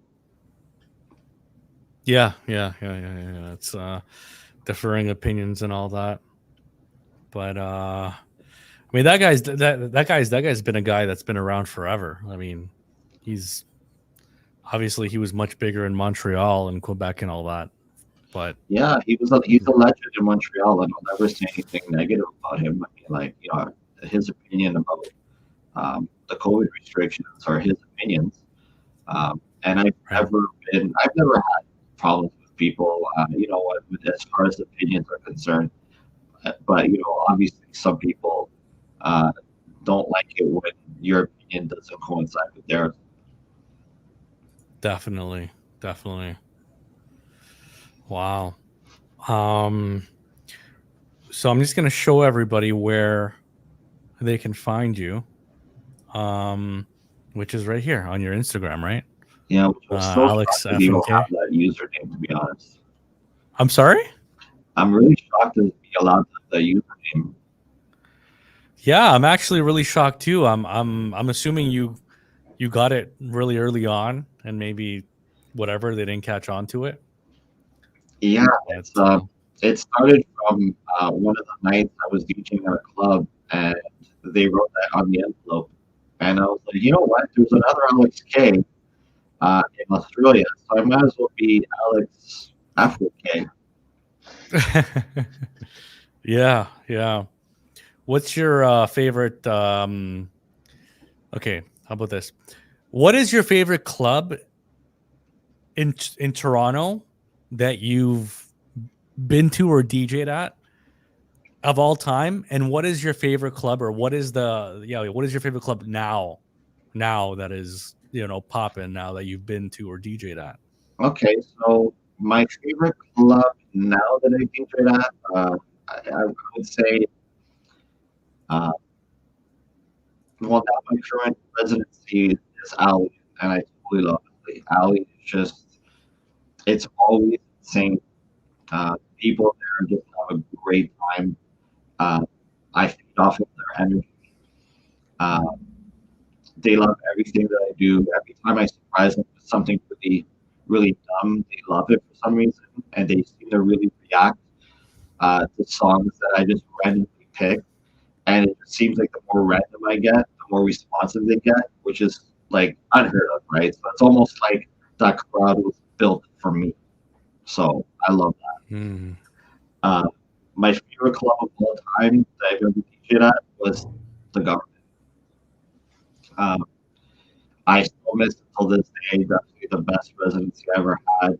The best special events that I've ever thrown were at the government. It was just when you talk about the government to anyone in Toronto, uh, it wasn't just a regular club; it was a society, and it was greatness. I don't know if you ever got to experience the government, but I'm telling you right now, there's nothing will ever be that feeling of being inside the government. Yeah, yeah. I remember. That was one of my first clubs that I ever went to, but it's a shame, man. What are your thoughts on all this here in Toronto? I mean, they're kind of getting rid of all these clubs and building condos. What do you think of that? Um, as long as I guess the, as long as people still go out and party, there'll always be a scene. I think we're just having a really big struggle right now with getting people out. People don't party as much as they used to, and I think Well, they're also getting older, and I mean, I guess the younger people don't party a lot. I don't know. no, and social media just made it easier for people to pick up girls. I mean, people used to go to clubs to pick up girls, and if you don't have to go to the club to pick up girls anymore, then why are you going? Yeah, yeah, I guess. Did you hear about that event a couple of weeks ago, the Electric Circus 35th anniversary? Yeah, I heard Um, it was at Laval, right?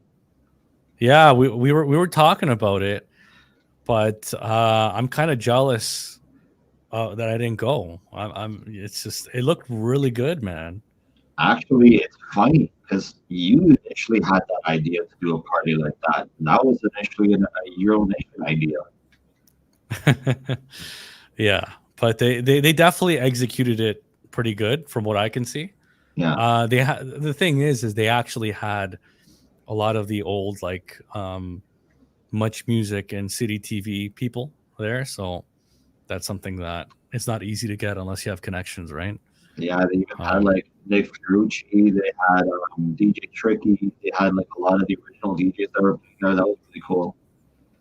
dude, they had like they had the original owner of Much Music, Wow. Moses, yeah, and they had Gord Martineau from like CDTV. It was like epic, man. I'm kind of jealous. I'm like, oh, Yeah, damn, I missed it.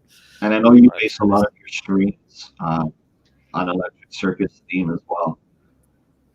Yeah, yeah, and the thing is, I've always thought about it. I'm like, imagine if we could bring Electric Circus back, but kind of like obviously nobody really watches TV anymore for that, but like online for like a worldwide. I don't know. It's just an Man, idea, right? Yeah. it's a shame that what's happened to the club industry and the music, the dance industry altogether in Toronto, man. Like it's not like it was back in the '90s and the early 2000s. It's just, we can sit here and just be like, either we can sit here and say, oh, because like how our parents used to be like things were better back then too. But no, you know what? There was something about the '90s and 2000s that was very, very special, and people would even stand outside of BC just to like be part of that situation that was going on, and it's it was such a good time in Toronto. It was the streets were safe. You could go out at like 2 in the morning and pick up girls, and they won't be scared of being kidnapped or raped. Uh, there was just so many things that were safer and a lot more fun in the '90s and 2000s. Yeah. Yeah, it was great. It's great. If anybody else has any questions, if not, then we'll wrap it up. Yeah. We've been doing this since 9 p.m. now, so Oh wow, time flies. yeah, time flies. Hopefully, we can have you back in the future, because I think this is very interesting, and maybe we can talk about what you've been up to between now and then, because you do have your plans. Maybe you'll be managing a club, right? Yeah, maybe I'll be doing another Euro Nation party. Yeah, I don't know, but we'll see. We'll see. Come on, I let's get talking into it. Let's go in the chat. Let's see the thumbs up. Let's see for thumbs up for another Euro Nation party. Let's go. I do know for a fact that if it wasn't for you, the events would not have been as successful, just because I'm not able to DJ while I'm running the thing, as if they're big, and it's really hard to count on people, right? And with you, it was just, I don't have to plan anything out with you. When I'm throwing an event, we don't even talk about what you're going to play. No. We don't talk about any segments. We don't talk about anything. You know, it's just, Alex, you want to come DJ? Yeah. You know, there's no talking. And that's what's, we were talking about things that work and things that are not forced. This is an example. Well, the way I see things is, it's your event, it's your party. I'm just there to fill in for whatever it is that you need. And if you need me to do something, that's how I'm going to do it. But it is your party at the day, and I always express to you, you got to jump on. You got to jump on something. People are here to see you. So as much as I help out wherever I can, but I do want you to be the star of your own show. Yeah, it's difficult, right? But if I were to have done an event that was smaller, maybe. But the first one was it was the first one.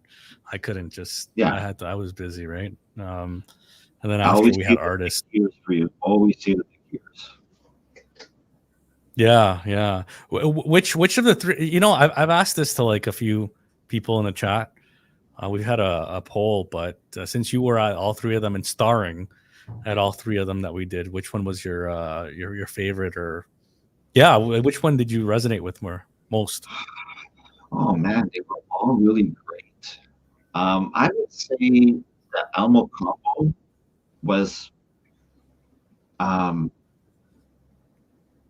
my favorite for the reason that it was such a long time since I got to play that music live before. So to actually get to experience that for the first time in, like, I don't know, 20 years was just an incredible feeling. And to hear the crowd reacting, going crazy for the Euro anthems was just, it gave me chills. And I was like, okay, this is it. This is, we're doing this. And it was great. That was incredible. And I'm so very thankful for that night. Overall, I would say the most successful one was your second show. Yeah. But if all three of them have a lot in common, that is,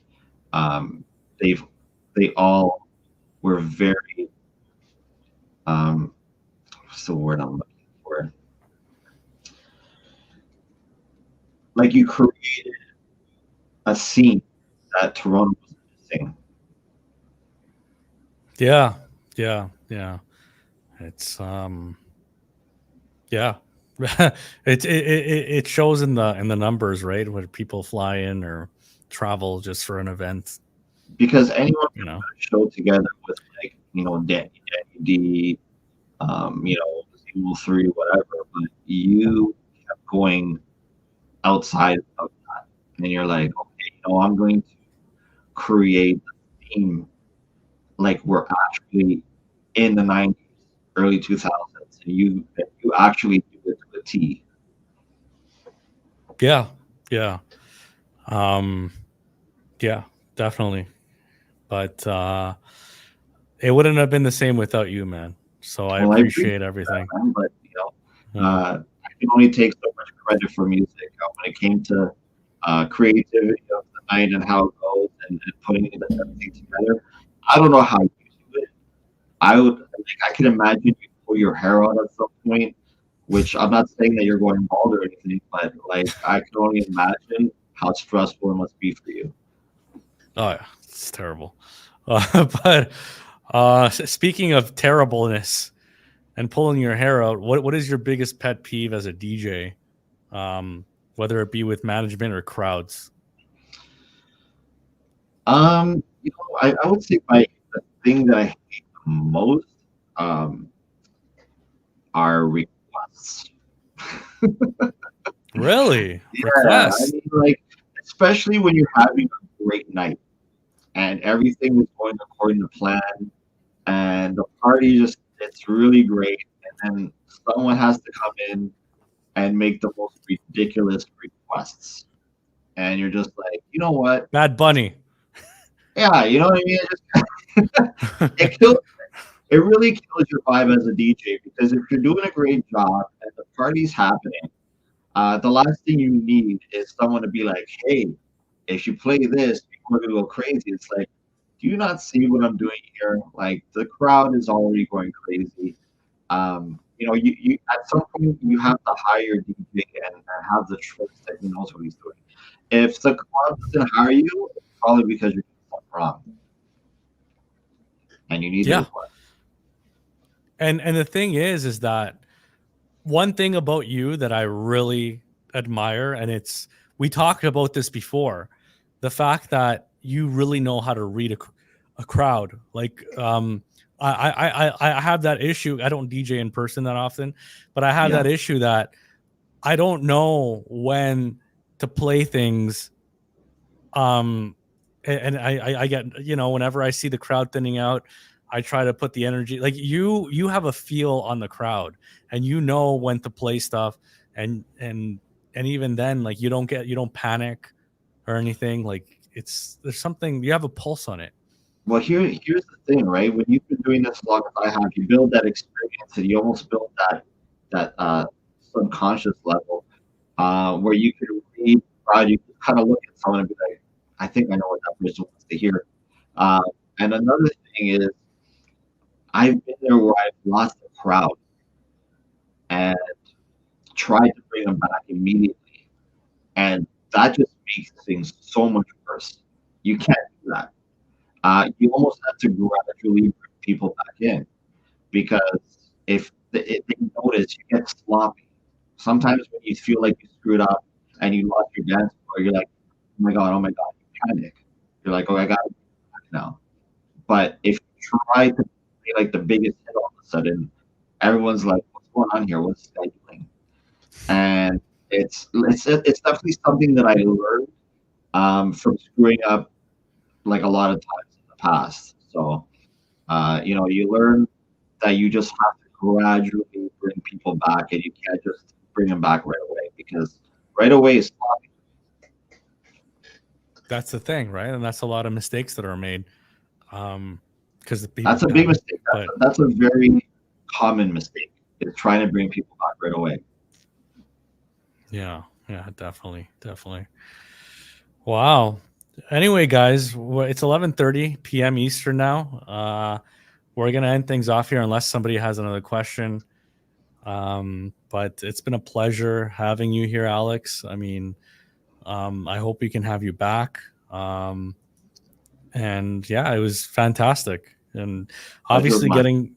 just having a conversation too with you, because a lot of people just see you on the decks. They don't really talk to you. They have no opportunity to, right? Yeah, and it's great. I can't wait to see the comment section, and I'll if people can't think of a question now, I'll look at the comments, and if you have another question in the comments, I'll answer it there. So where can people find you? I know they can find you on Instagram, but I know you also do Twitch, right?